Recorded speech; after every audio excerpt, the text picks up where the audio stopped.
Bonjour, c'est Julien d'UNICEF. Bienvenue dans la boîte à réponses. Aujourd'hui, on s'intéresse au vaste sujet des réseaux sociaux. À partir de quel âge les jeunes devraient-ils pouvoir s'y inscrire? À quel point faut-il les surveiller sur ces plateformes? Et plus prosaïquement, faut-il les avoir comme amis sur les réseaux sociaux? On répond à toutes ces questions avec Justine Atlan, la directrice de l'association e-Enfance. Pour s'inscrire sur un réseau social, il faut en principe avoir 13 ans. Mais tout le monde sait qu'il est très facile de mentir sur le formulaire. Quel positionnement devez-vous adopter si votre enfant a moins de 13 ans? Devez-vous le laisser faire? Quelques recommandations de Justine Atlan. Il semblerait qu'avant 13 ans, assez naturellement, les adolescents, enfin les pré-ados et les enfants n'ont pas besoin particulièrement d'être sur des réseaux sociaux. En réalité, ça ne leur apporte pas grand-chose et c'est vrai qu'il y a des risques. Maintenant, la réalité, c'est que la majorité maintenant sont inscrits avant 13 ans parce qu'ils mentent sur leur âge, parce que c'est du déclaratif, donc il suffit juste de changer son année de naissance, etc. Et il faut savoir aussi que pour la majorité, les parents sont au courant, voire complices. Donc en fait, il semblerait que les parents ne sont pas très inquiets du fait que leur enfant s'inscrive sur un réseau social avant 13 ans et participent largement à ça. Alors souvent parce qu'eux-mêmes sont, en tout cas sur Facebook, qui est un peu quitté par les jeunes, mais en tout cas sur lesquels sont beaucoup les parents, et que l'un dans l'autre, le parent se dit bon, c'est pas très grave après tout, moi j'y suis aussi, et puis surtout ils n'imaginent pas du tout ce que fait un ado sur un réseau social, donc c'est là où il y a un gros malentendu. Donc voilà, alors après il y a deux postures à avoir, effectivement. Est-ce que je tiens l'interdiction des 13 ans vaille que vaille, ou est-ce qu'à l'inverse, j'essaye d'avoir un espèce de deal avec mon enfant, de contrat, de lui dire bon ok, je veux bien que tu t'inscrives avant, mais moi je te préviens, jusqu'à ce que tu aies 13 ans, je vais avoir accès à ton profil. J'irai pas tout le temps, mais je veux pouvoir à certains moments aller voir, voilà, comme ça, de façon un peu inopinée, les échanges qu'il y a sur ce profil. C'est pas une messagerie privée, hein, ça reste un réseau social, donc un lieu de partage où on échange quand même des choses qui sont partageables normalement au plus grand nombre. Et voilà, regardez ce que tu publies, quels sont les propos qui sont tenus, etc. Donc ça permet de réguler un peu. Parce que les ados ne se rendent pas toujours compte qu'il y a des propos effectivement qu'on ne tient pas comme ça sur un réseau social, des images de soi qu'on ne met pas en ligne comme ça sur un lieu public. Mais c'est vrai que si personne ne leur dit, ils ne peuvent pas forcément le savoir. Et c'est vrai que les réseaux sociaux manquent cruellement d'adultes pour effectivement réguler, donner des règles, rappeler un peu effectivement le cadre des relations dans la société. Et donc le parent peut jouer ce rôle-là. Plus vous serez présent ou présente à ses côtés, et plus l'ado saura qu'il pourra se tourner vers vous en cas de problème sur les réseaux sociaux. Pour autant, est-ce qu'être aux côtés de votre enfant sur les réseaux sociaux, ça veut dire devenir son follower sur Instagram par exemple? Pas si sûr. Sur l'idée d'être ami ou pas avec ses enfants sur les réseaux sociaux, voilà, c'est pas forcément la meilleure posture à avoir avec ses enfants, que ce soit dans le numérique ou ailleurs. Maintenant, c'est sûr que, puisque c'est le nom qu'on donne aux contacts qu'on a sur les réseaux sociaux, on peut être ami avec son enfant ou son préado si effectivement on décide de l'accompagner dans cet environnement-là dans un premier temps pour lui apprendre en partie effectivement les bonnes pratiques, à paramétrer, à comment bien réagir, etc. Mais il faut avoir conscience du fait qu'il y a un âge où l'enfant, ça ne lui pose pas de problème, voire il est content de vous avoir comme ami. Il y a en revanche un âge à partir duquel ça va devenir un peu pénible de vous avoir comme ami. Donc il va soit vous bloquer sans que vous en rendiez compte, soit se créer un autre profil. Il va abandonner, quasiment plus utiliser celui sur lequel vous êtes ami, en tout cas le réserver à sa famille, donc, et celui sur lequel il est vraiment actif avec ses copains, vous n'allez pas être amis, mais vous n'allez même pas savoir qu'il existe. Donc il ne faut pas être naïf, voilà, sur la pérennité de cette amitié numérique avec votre enfant. Ça marche au début, après il faut plus y croire.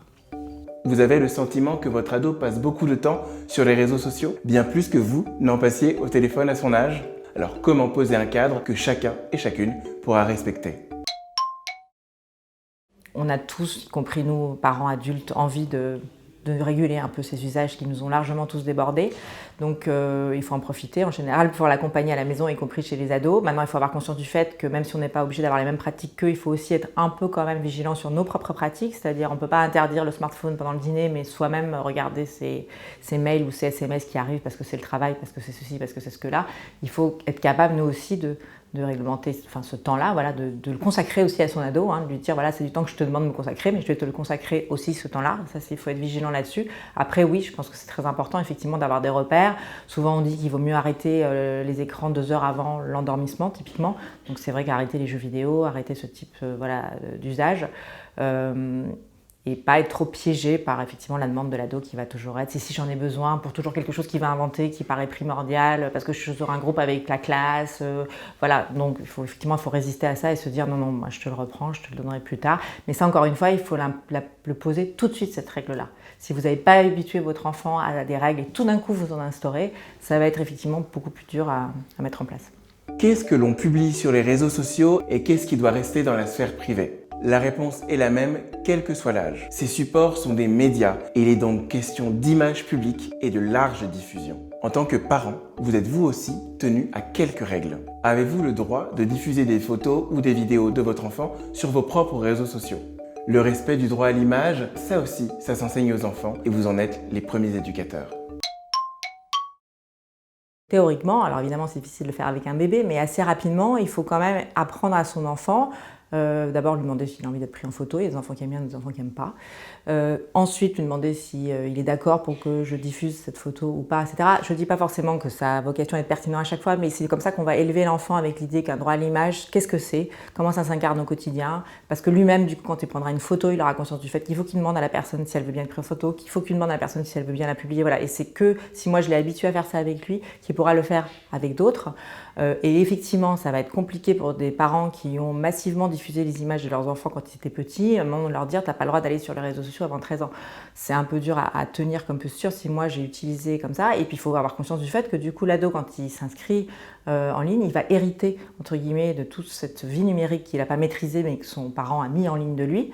Avec des images qu'il n'a pas forcément envie d'avoir, parce que les images que son parent a mis de lui dans une baignoire à 8 ans, ou avec son appareil dentaire, ou avec ses oreilles décollées avant ceci, cela, c'est des exemples qu'on a souvent, quand il a 14 ou 15 ans, il n'a pas envie du tout que ça revienne, ces images-là, ou qu'elles soient publiées, etc. Donc c'est des choses qui sont très désagréables à vivre. Alors je pense que les ados d'aujourd'hui seront peut-être plus respectueux de ça pour leurs propres enfants parce qu'ils l'ont vécu. C'est vrai qu'aujourd'hui les parents ne se rendent pas tellement compte, mais c'est vraiment un point de vigilance sur lequel nous on essaie de faire très attention et vraiment de dire aux parents quand vous mettez des photos en ligne de vos enfants, faites en sorte qu'ils ne soient absolument pas reconnaissables, ne montrez pas leur visage. Sur les réseaux sociaux, la question de l'image est très forte, particulièrement pour les filles.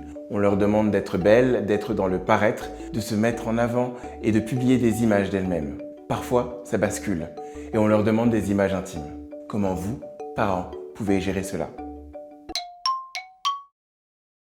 Il faut autant éduquer les filles effectivement à ne pas tomber dans ce piège-là et à se dire que si un garçon les aime ou est amoureux, même si elle refuse d'envoyer une image, ça ne changera la relation. Et si ça change quelque chose à la relation, c'est que finalement il n'était pas si amoureux que ça valait pas la peine.